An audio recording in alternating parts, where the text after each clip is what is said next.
Welcome to A Slob Comes Clean, the podcast. I'm Dana White. I blog almost every day over at aslobcomesclean.com. That's where I share my personal deslobification process. As I figure out ways to keep my own home under control, I share the truth about cleaning and organizing strategies that actually work in real life for real people who don't necessarily love cleaning and organizing. Thanks for joining me today. This is podcast number 86, and we are going to continue talking about clothing.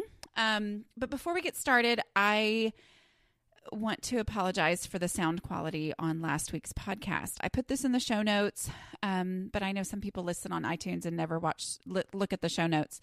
But y'all, seriously, that sound quality is so awful, and I'm so sorry because it was my first interview that I've ever done on my podcast, which I was really excited about, and I was excited to have my friend Aaliyah, who, y'all, seriously, she is a big deal on the internet. I mean, she's amazing. Anyway, and I got nervous and never plugged in my microphone. And because it was on Blab, which is also video when it's live, I was in my dining room because that has the best light, but it's also my most echoey room. But I thought, oh, okay, well, I'll be in my mic and maybe it'll be okay. Well, I didn't have my mic plugged in, so it was echoey.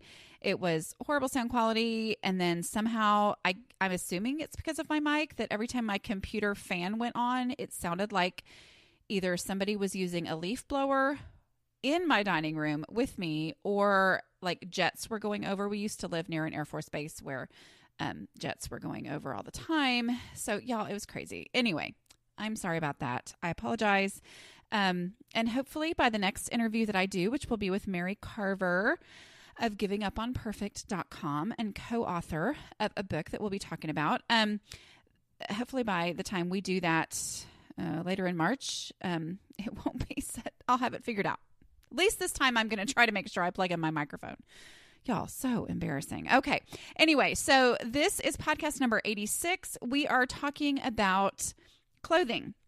I talked about clothing in podcast number 84 and said that I was going to do a second one. And then I was kind of like, I don't know if I have anything else to say, but I thought, well, I'm just going to, think of a few things that I meant to talk about and I didn't. And I went, oh, okay, I think I can do another one. Okay. So more clothing hangups, because, clothing, as we have established many times, it's one of those things you have to have. Seriously, you just do to be socially acceptable. And it's always coming in because it either wears out, goes out of style, children grow, whatever. So you're always having new clothing come in, and that is, means that it's always got to be decluttered. Actually, this morning, I just kind of randomly did a Periscope. You can follow me there. I am at A Slob Comes Clean. Periscopes are fairly random.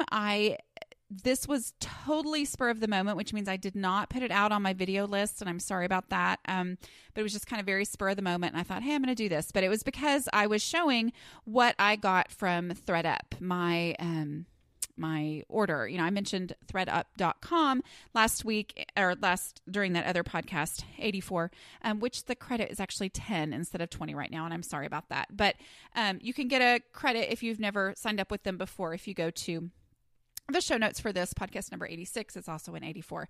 So I was showing what I had gotten from ThredUp yesterday because I was really excited about it. But I also showed the things that I pulled out, because I'm like, if I'm going to bring new clothes into my house, I can't just bring new stuff in. I don't have all the room in the world. And so I try to make it a practice to, I counted up how many things it was. I think it was 5 or 6 things. And I just went through my closet and said, okay, I need to choose 5 or 6 things to go. And it's actually really easy. And I think it was easier because I wasn't just pulling stuff out. It was kind of like, no, I've got stuff to replace it. So I'm going to do this. So replacing is a huge clutter busting concept. So anytime I bring new clothes in, I don't always, but I try to say, okay, how many new things am I bringing in? I need to get rid of that many things because I cannot fit an indefinite number of things in my home. Okay. So other things, sometimes just making it easier. I talk a lot about my donate box. Always having a donate box going, because I've always got stuff to get rid of in my house. It just is a constant in my life. So having a donate box all the time, but specifically having a donate box or even just a donate spot in my laundry room, or if you don't have a laundry room, just next to the dryer, near the dryer, keeping a donate spot there. For me, it's the stuff on top of my dryer. So I know I have a section on top of my dryer that is donate stuff. And that helps me because it means that as stuff comes out of the dryer, I fold it and put it in the donate spot. I mean, it's just immediately right there. And it's always a place to check as I'm getting rid of a donate box. I'm like, I need to go check on top of the dryer and see what there is that I'm getting rid of, because that just helps. Because here's me. I mean, it seems so painfully obvious, right? If you take something out of the dryer and you know that you don't need it anymore, obviously it should be donated. But for me to have a spot to put it in is better than me just saying, oh, I need to get rid of this. Because here's what I used to do. Oh, I need to get rid of this. Oh, we don't need this anymore. Okay, I'll have to deal with that someday when I'm decluttering. And so I would put it either in the pile. Of course, this was also back when I did not fold right out of the dryer. But I would either, stick it in the dirty clothes pile or stick it in my kids' drawers, thinking that, okay, someday when I declutter my kids' clothes, I'll have to remember that I wanted to get rid of this. And instead kind of taking out that extra step, but also just in a consistent lifestyle of decluttering. That's a big part of the biggest change for me, has been being willing to say, I'm not going to wait until this is a decluttering project. I'm just going to continually declutter. As things come out of the dryer, oh yeah, she didn't like this the last time she put this on. She said these were too small, or I noticed they were too short, whatever.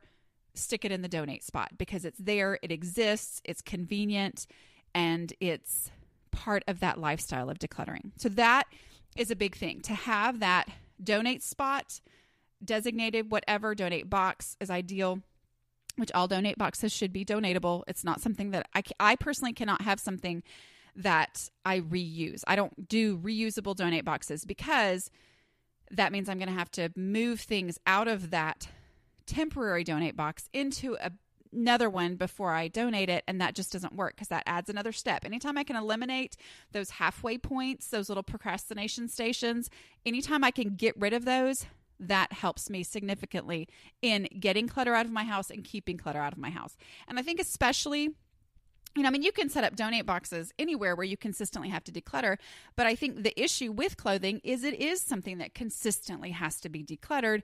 So it's an ideal place to say, if I don't have to sit here and figure out where should I put donate boxes. Number one, next to the dryer. If you're trying to figure out a place to put a donate box, next to the dryer. If you get an Amazon box and you think, oh, this should be useful. Hey, if you don't have a donate box next to your dryer, go stick it next to the dryer and fill it up. Okay. Other things, issues that people have. If laundry is not under control, which, if you're anything like I was before I started the blog, it's not, because it can be crazy. A lot of these internet memes or whatever they're called, where people talk about laundry, the whole 2 seconds when it's done, and, it's the never ending and it's the thing that can't be controlled. I would totally agree with that until I actually had a routine. And once I got my routine down, which there's a podcast, I think it's called Laundry Conquered. Once I got my routine down for laundry, well then guess what? It's not that way anymore. And the reason why I do a laundry day is because of my project brain. I prefer projects over the mundane, boring, it never ends. Oh my word, why am I doing this when I'm just going to have to do it tomorrow? All that kind of stuff. For me, with my project brain, it helps me to have a laundry day where that's my focus, and then I get to be done for 6 whole days. Sometimes laundry day takes 2 to 3 days, but that's okay. I still get to be done because there's an end in sight, and I don't have to worry about the laundry that keeps on happening while I'm working on laundry day. I may work all day Monday. Let's say I actually get it all done. This week, I did not. I finished it yesterday because I shot my book cover on Monday. So I was out of the house all day long, had many different things going on. But I went ahead and got laundry day started and did as much as I could, which meant that yesterday I was able to finish it up without a whole lot of hassle. So having that end in sight, let's say I get it all done on Monday. Well, the clothes that people are wearing on Monday and throw in the hamper, or let's just be honest, on the floor, on Monday night, those things don't make me go, oh, what? I just finished laundry. Instead, they're like, oh, I'm not worried about it. It's next week's laundry. It's not, I'm done. I'm done with this week's laundry. I know for a fact we're going to have 7 days of clothes and we're going to be fine until next Monday. So I don't have to worry about those things. So that is why that works really well for my personality. But before I got that started, before I got laundry figured out for the way that works best for me, which, hey, if you're a 1 load a day person and that actually works for you, awesome, go with that. But if you're like me and you leave the same load in there to mildew and you have to wash it 10 times, maybe try laundry day. But before I had laundry under control, here was my problem. I was always doing the top of the laundry pile. I was always going with what was absolutely necessary right then, which is your absolute basics, your socks and your underwear, and, the things that you have to have. I mean, we always had clean clothes, but it was always like by the skin of our teeth, which makes no sense, but whatever. But really, I mean, it was always, we were always behind and just doing emergency loads. That's what it felt like. We only ever did what we absolutely had to have right then. And because of that, I was always buying more clothes. And so we had this, because I thought we needed more because we were always running out. And so we always had this overabundance of clothing. But what would happen is the bottom of the laundry would end up being dirty clothes that had been outgrown for a long time. Because when you're behind on laundry forever, who in the world is going to wash, if you're just washing because you absolutely desperately need clothes, I never would go to the bottom of the barrel and think, okay, well, these have been outgrown and those don't fit her anyway. So why would I, use my precious laundry load that's so rare for that? And so then they sit in there waiting to be washed, and then they get outgrown by a year or 2 years or whatever, sizes. That is the problem, is you have these clothes that need to be donated. Okay. I mean, obviously this needs to be donated, especially when you have children and they're outgrown. It needs to be gone.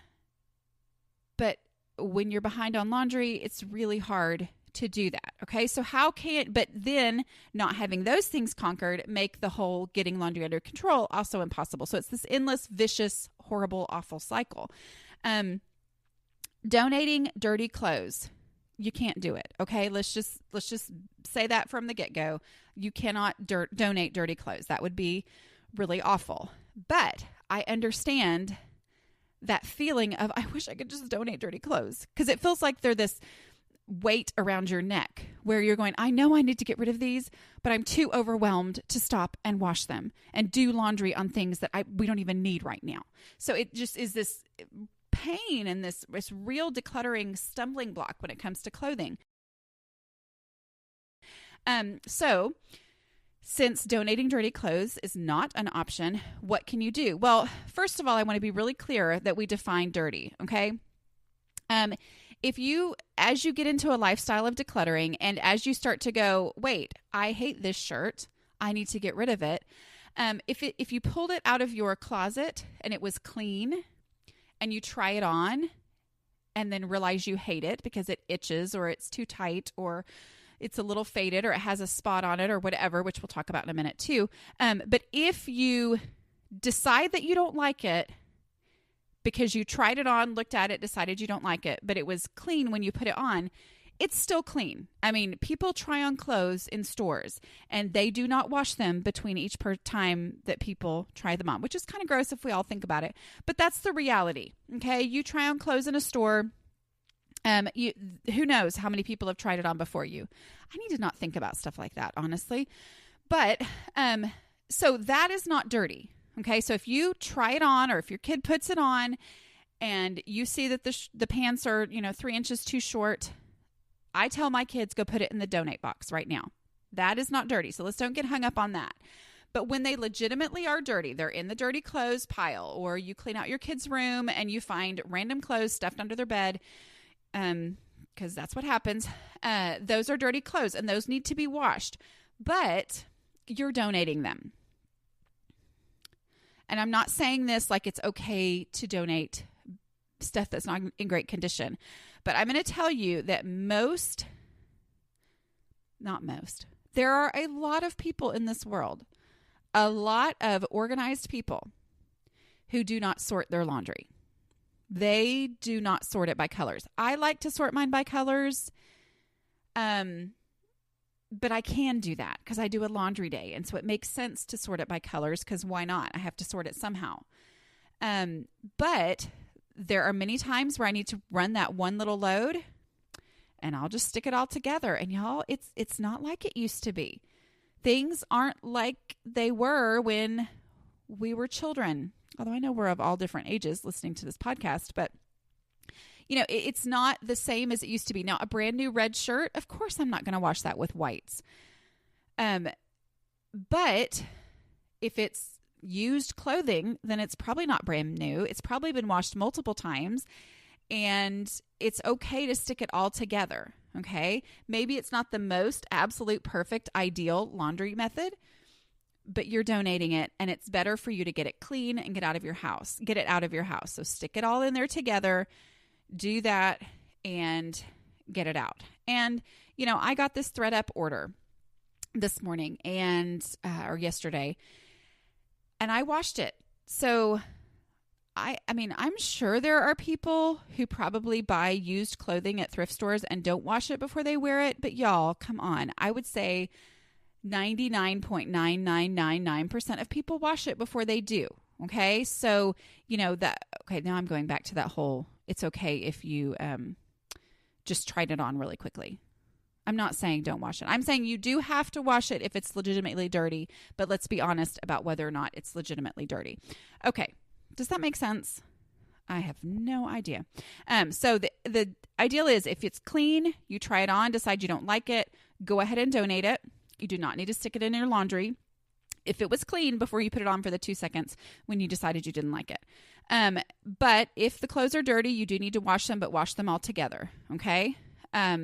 Just to get it on out of your house. Most likely it's going to be perfectly fine to do that. Okay. Other things, special clothing. I have seen this a lot. I have seen a lot of people in their 20s who struggle to get rid of prom dresses and things like that. Here's the thing. Prom dresses are ridiculously expensive. Oh my word. Oh my word. We're not there yet personally, but I have some friends who are, and I am in shock at the amount of money that people pay for these things. And I'm not there yet, so I'm not saying anything, but oh my goodness, y'all, it's ridiculous. So I get it. That's like a huge amount of money that a lot of times people look at as investments because they plan to resell it. Well, I'm going to tell y'all something. Think about prom pictures. Think about most people's prom pictures. You don't usually look back and talk about how incredibly beautiful people are in their prom pictures. Usually you kind of giggle at how dated they look because I think people go like height of fashion for their prom. And so whatever is the height of fashion is what they do. And then they do their, for me in the 90s, it was the big hair. But when you have height of fashion, those are usually the things that go out of fashion very quickly, so unless it's a super classic piece, the main thing is get rid of it soon. Maybe you're not ready to, and so you don't want to, but the longer you wait on things like that, the more likely it's going to be that it is out of fashion. And so that is something to consider when dealing with, formal dresses and things. But let's say that you have formals that are officially out of fashion. Well, those are really hard to sell. but I'm still okay with, I'm perfectly fine with donating them because I was a theater arts teacher and I depended on old, out of fashion prom clothes for me to dress people. You know, I mean, think about it. Your 70s and 80s prom dresses, a lot of those are perfect for, you know, old timey, you know, with the big puff sleeve and the poofy skirts and stuff like that. Those things can either be taken as is or worked over and used in theater productions. I mean, that is the majority of what you're going to find at, you know, theater closets, things like that. I mean, you know, those things are great base pieces for theater departments. If you want to be more specific, if you're one of those people who will actually follow through, then email your local theater department at your theater high school or your local community theater and say, hey, I've got old formal dresses. Do you want them? And see if they want them and take them to them. Or if you have a friend whose daughter is involved or son is involved in theater, ask, you know, hey, do you think they need these? You just never know. I mean, sometimes they may not have the room for it, but a lot of times they're going to love getting stuff like that. I mean, you know, I think back to my prom dress that I wore in 1991 or whatever it was. You know, it was pink, it was satin, it was beautiful. It would be completely out of style right now, but it's a perfect princess dress. I mean, it's absolutely a perfect princess dress, which also brings me to, if you're a mom, let your daughter play with them. Let it be dress up clothes. That's basically what my old prom dresses are. I love mine because my mother made them. I mean, I had unique and beautiful prom dresses that I personally basically got to design. I got to pick out the fabric, pick out the pattern, say I like this, I don't like that, and my mom would make them. And so those things are special, and I'm just going to be honest, I am not going to be giving those away.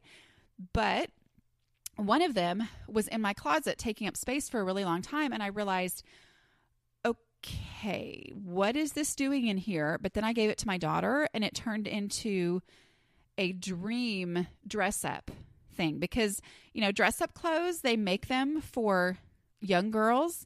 But when you get into kind of your 8, 9, 10-year-old who still like to dress up, which I love that she still likes to dress up, you know, they don't make dress up princess dresses. So what do you need to be wearing? Your mom's prom dresses. That's the perfect kind of, that's perfect. That's perfect for what that is. And I'm just going to save them for my grandkids. I mean, that's one of those things that I'm perfectly fine with doing. Now, if I had 50 million of them, which I don't, then that would be different. But I you know, that works. And another thing too is men's suits. I had a post a while back, which was horrible.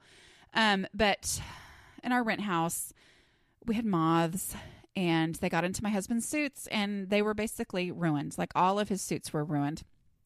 And I wrote a post about it, stuck them in the donate box, because, and I'll talk about that in just a minute, the reason why I'm willing to donate stuff like that. Anyway, but somebody said, oh, those are perfect for theater. And I went, oh my goodness, I should have thought of that being a former theater arts teacher. But you're right. I mean, you know, men's suits, that's the perfect, who cares if they have a hole or something? If it's on a, you know, if it's in a close up stage, then maybe not. But, you know, for a lot of the purposes that we use, those would have been perfect. So, you know, kind of thinking along those lines. But when it comes to imperfect clothes, stained, ripped, something with a hole in it, I'm going to say this, and it's going to upset some people. I'll tell you about a comment I got recently. Anyway, I have had multiple. And when I say multiple, I don't just mean, I had this random conversation. I have had at least 3 different thrift stores who did not know that I am a top decluttering blogger. They had no idea. We were just have a random conversation, donating some stuff. One is somebody who comes and picks stuff up from the house. Another was a place that spoke to a women's group at our church, who was, you know, they accept clothing for their thrift store that earns the money for their project. Anyway, both of them on their own said, please, please, please send us your stained and ripped clothing. Please don't not send that to us because it's not perfect. And the reason is they sell it by the pound to some rag maker or something like that. I don't know. But whatever it is, they want it. Like, not just, oh yeah, if you want to send that, that's fine. They actually made a point to specifically say, please give us your imperfect stuff because we sell it by the pound. So it's almost like, if you're in a thrift store, they have to make judgment calls. They have to price things. They have to move the inventory. They have to decide, this is never going to sell, whatever. But the other stuff, now it needs to be clean, obviously. But that stuff, they can just bag it up and sell it by the pound. So what I like to do, and I do not think this is necessary, I'm giving you permission. If this stresses you out and makes you not actually get rid of it, then don't do this. But what I like to do is I will have a separate little Walmart bag or plastic bag or something that I will stick the stained and ripped stuff in. Oh my goodness. Every time. Hold on. Okay. Sorry about that. Y'all, I try to be a good wife, but when you're podcasting, it's so hard to stop in the middle. But he's not feeling well. So anyway, flu's going around and oh well. Anyway, okay. Hopefully he does not have that. Okay. So how many minutes am I at? Oh yeah, I'm good. Okay. So we talked about the rags, how places donate, places want this. Anyway, so I keep a separate bag where I will put the stuff with the rips and holes and stains and things like that in it. As long as it's clean, I'll do that, just to kind of separate it out so they don't have to take the time to do that. But if you're concerned about your place not doing that, call them and ask them. It's one of those 5-second things that can just free you up, because if they don't do that and they don't want stuff with stains and holes in it, then throw it in the trash, because here's the thing that's not an option is just leaving it in your house because you just don't know what to do with it, which goes into the head explosion rule. There's a whole podcast on that. And just today in the Periscope, somebody was saying, yeah, that's your head explosion rule. Because I was like, this shirt, and I'm getting rid of it because I'll think about it and I'll put it on and I'll go, and they're like, yep, that's your head explosion rule. And I'm like, exactly. That's what it is. It's that I don't know. What should I do? Or I don't know. Is it okay to donate this when it's really not? Okay, then it's got to go. It just has to get out of the house. If the only way for that to happen is to throw it in the trash, do that. Or make that 5-second call and ask, or check on their website if they have one and ask, do they, sell stuff by the pound? Do they want the stuff that has holes in it? Here's the thing. Do whatever it takes to get stuff out of your house. That was my little quote a couple times ago, is the best decluttering method is the one that's actually going to get stuff out of your house for you. I don't think it was that. It was something much better worded than that. But my point is, please just don't leave it in your house. I had somebody who, and I'm pretty sure it was like a drive-by, she just landed on this post, and I'm really thinking this is not a long-term reader by any means. But basically, I think it was on the post about, it was something to do with donating the stuff because, stuff that is imperfect because places, wanted it anyway. And basically, she was just like, I don't believe this. And I read it with a much more strident tone than that in my head when I was reading this. But anyway, but basically, I don't believe it. There's no way that they want that. And it's so rude to donate stuff like that. And I'm like, okay. Then don't, and that's fine. But my guess is that somebody who's like that does not have the same issues that someone like me has, where we overthink every little thing. This person, my guess, and I could be totally wrong, but the way it was worded was, made me think this, that this person is someone like, oh, well, obviously I just need to throw that away. Okay, great, then do that. But if you personally have an issue, that's what we're talking about here, is the hangups, the things that keep you from decluttering clothing. If you have that hangup and it's just so painful to throw something away, then, find out the definitive answer, because if your place doesn't take stained and ripped clothing, well, then that frees you up to realize, you know what? I don't have any other option. This really is what I have to do, because you know the truth. And just that little mental kind of climbing over point of just realizing, okay, now I know the truth. Now I can move on. That is what's important. Finding out whatever it takes for you to actually get stuff out of your house, because that's the only way for you to be successful decluttering, is to what's going to actually get it out of my house, get it out of my home. Okay. Thank you for joining me today. This is podcast number 86.